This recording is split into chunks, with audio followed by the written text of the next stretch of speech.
Welcome to Luca is a Billionaire, where the only thing I invest in is your answers. You start by enabling remote desktop on the host so the service runs. This is essential.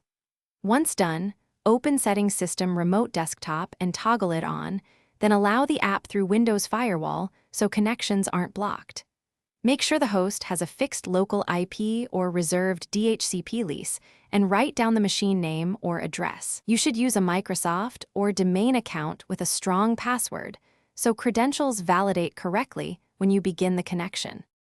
Once the host is prepared, configure the network and client. If you must connect over the internet, forward TCP 3389 on your router to the host's fixed IP, but consider using a VPN instead for security. On your client, launch MSDSC or the remote desktop app, paste the IP or hostname, and enter username and password.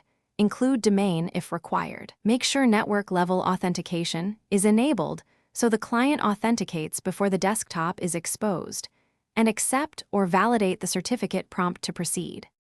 To finish, tune client settings. Choose display size, enable local resources like clipboard and drives, then connect.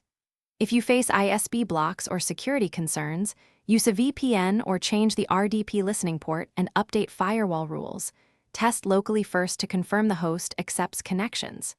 If something goes wrong, check the host's Windows Firewall, confirm network-level authentication and credentials, review Event Viewer for remote desktop errors, and restart the remote desktop services. This single check often resolves handshake issues. Thanks for watching and please subscribe. It's the best investment you'll ever make.